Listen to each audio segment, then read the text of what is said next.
Good morning and welcome to Wild Owl TV. So, time for another video diary. Now, there's been some interesting things happening in the garden this last few days.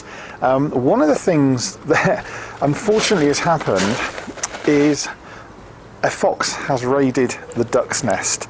Now, if you remember, I actually had the platform on the end of the reeds here, and I heard a commotion the other night, and the duck was on the pond, and I watched and I couldn't see anything. I shined the torch around the garden, still couldn't see anything, but I knew the fox was around. And then I saw this shape dart from her island there, from her little floating island, which was by the reeds, and it was actually what the fox was doing. It was actually coming onto the reeds here, and you can see where it's, I don't know if you can see that, where it's trodden down, and he was jumping onto the platform and was stealing her eggs. She got off the island, but the little devil was stealing her eggs. So what I had to do is 1:30 in the morning, come out in the garden in my dressing gown, and I attached this fishing landing pole net to the end of the tubing, that the pipe that pushes the island out into the pond, and I've basically pushed the pond out further, so now it truly is surrounded by water. But unfortunately, unfortunately it means that she has lost some of her eggs, but she's still sitting, which means there must still be some eggs on there. I've got a camera on her and I can see her there, but she covers the eggs over, so I can't really see at this point how many eggs there are, but there isn't going to be as many ducklings as originally we were expecting, because for all I know she might only have 1 or 2 eggs left. I think that fox obviously was very clever, worked out a way to get to her, and I noticed it was in the garden last night, but it certainly hadn't raided the nest. So I had a sleepless night a couple of nights ago, but that's life. Okay, so what else has been happening? The woodpecker pole has been regularly visited by the woodpecker. I've just replaced the fat in there, so if you haven't already done that, really, honestly, it's great entertainment.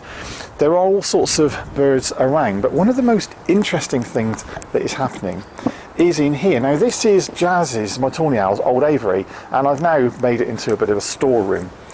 And I've had a little bit of a mouse issue in here, as you might remember, and only recently, in this box here, which is basically a gazebo box, I hung it because I thought it would be a good place to keep it. Now, there's no gazebo canvas in there, just the tubes, but you might notice there is some cardboard residue there. Well, I wonder why.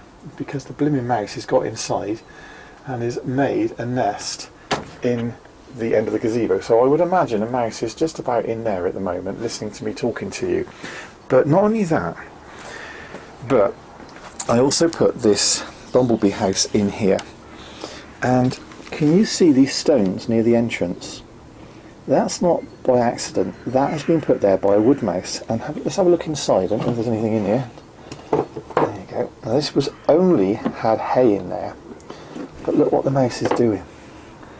The mouse is building a nest, but not only that, and I have no idea whether he's in there or not. Look, there's even a blooming, even a screw in there. It's taken a screw in. This mouse is filling the box up with all sorts of stuff, and obviously this is all about building a nest. So it's fascinating, and I've got some video of the mouse, and I'll show it to you now. Have a look at this.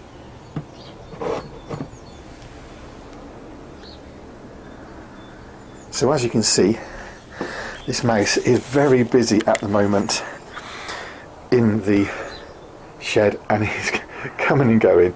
This is a wood mouse, and they are really quite amazing creatures. I love wood mice. Yes, they're destructive, but in this shed I've made sure that there's nothing in here that I can't afford to lose to a mouse, because they'll chew through anything that they can, and a lot of the reason they chew is because they like to make nests, and that's because they like where they are, and of course this is a perfect place for this mouse to live.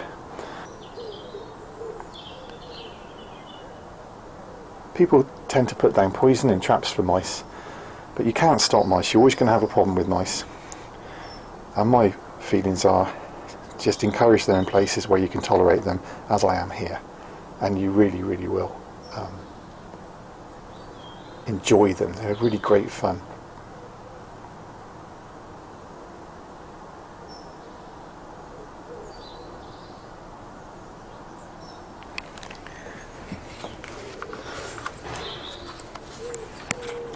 Now, I just love wood mice. The thing is, I've mentioned to you before, with these bumblebee houses, if you just leave them empty, the chances of a queen bumblebee going in there to start a nest are very, very low. They really aren't highly used. However, the reason I put hay in these bumblebee houses and I put peanuts in there is to encourage wood mice to go in there. And once the mice go in there, then there's a higher chance of bumblebees being attracted to the mouse nests that they're searching out in hedges and places like that. So this box has only been in this shed a week. Look what happened recently. The camera picked this up. Just shows really why it is worth doing what I'm doing here. Have a look at this. And it's a queen bumblebee. Now she's investigating this area and she's picked up on the scent of the mouse, which is why she's buzzing around the entrance. Now this is only a fleeting visit by this bumblebee, but it once again illustrates why, if you want to encourage bumblebees to nest somewhere, get mice in there first. So that was really exciting. Not sure if I want bumblebees nesting inside this particular space, but it's still really exciting to think that you can do something and make a difference.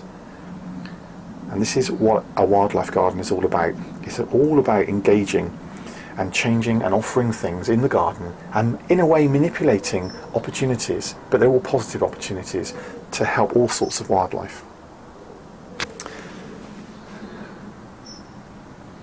So I thought that was great. I mean, I love mice. I never get fed up with mice. What else has been happening? Right. Oh well. What else has been happening? Well, we've had great tits investigating this box. It's currently still empty, but they have been investigating, and they tend to nest slightly later than the blue tits. The hibernaculum area here is beginning to come alive, and I am finding newts around the garden. And this wildlife area here is somewhere where I'm going to be planting some seeds soon, some wild foxglove seeds that I've got and other things like that. The moth trap has been catching all sorts of moths, and there's more and more species coming through. I'm posting some of those videos. As you can hear Rennie there in the background, very noisy. Rennie's still around. He's got a nest in this area somewhere. Now, another thing that's been going on has been the tadpoles. Now, I really appreciate all the comments on my last post about tadpoles. It's really, really good to share our knowledge, because I'm an enthusiast, but I certainly don't have knowledge on all areas. Okay, I mean, owls are my speciality, so I'm on the same level as a lot of people, and I'm just thoroughly enjoying learning about things in the garden. Every year I learn more. Tadpoles, I mean, there's 5-year-old children that are blooming successfully rearing tadpoles, and I just don't. I have a touch of death. I keep saying this. I don't get involved in these things usually, but what I'm trying to do here is to save the spawn from the newts and things. Now, this I've just transferred these into separate containers, but this is all. Well, you can't see it much in here, but basically, the frog spawn that was inside hasn't done very well for whatever reason. I have no idea. However, I got some more out, and I deliberately put it by the side of the pond. I thought this is a little bit of an experiment, so I just took it out, put it in, left it in the thing in the aquarium, put a lid on to make sure that nothing got inside. And what do we have? Well, it's full. Where are we? There we are. It is full of tadpoles, and they're all alive. So I kind of feel that sort of shows that although they're safer here than in the pond, it does kind of show that they do better when they're left outside and in a natural environment. So I've put lots of vegetation in there, which they seem to be all clambering around, so that's obviously what they're feeding on. So some great advice from everybody, so appreciate that. It's again, a lot of these things is simple advice, but it is effective advice. So I have a lot of tadpoles here, which I'm really pleased about, and they are going to be, as soon as they're old enough, I'm going to release them into the pond, and that will hopefully mean that we'll have an increased population of frogs, because, you know, as I mentioned in my post, I'm not seeing the same volume of frogs in my pond as I have in previous years. It's shocking how few frogs I'm seeing in this pond, and I really don't understand it, but hopefully this will make a difference for next year. So the robin and the wren are still around, and there's Mr. Robin over there, so he's still around, and Rennie is over there as well somewhere. Oh, there's Rennie. Where is he? Next one. He's over there somewhere. Oh, he's moved. So they are both regularly being fed by me. Sadly, that wonderful robin that was sat on my hand for a long length of time, when we had all that snow, I didn't see it again after that, and I just assume it perished in the snow. And it just shows you really how many birds do suffer as a result of cold weather. Even a bird like that was being fed regularly must have been something. It could have been a sparrowhawk, could have been a cat, but I suspect it was probably the cold weather. It seemed to coincide with all of that cold weather. So I'm going to leave you with all of that update. I'm very, very pleased to see, here we go, I'm carrying on again, as always. Forget-me-nots are coming up all over the place. They're another source of nectar, and I've got a trail cam over the garden here, which is currently filming me, no doubt, and that's my Bushnell trail cam, best bit of kit I've ever bought, and that is a reliable piece of kit. When the fox raided the ducks, my stupid CCTV system had cameras running on it, and it just is doing my head in because it's not capturing, the timeline's all over the place. So basically that's going to go in the bin soon. I've just got in touch with, I've got in touch with a company in Bristol, Spy Cam TV or something like that, and asked them if they'd be interested in sponsoring me or something, because it's a lot of money to spend out, and these videos don't make any money whatsoever. I've got limited funds, but I really would like to get something that's reliable.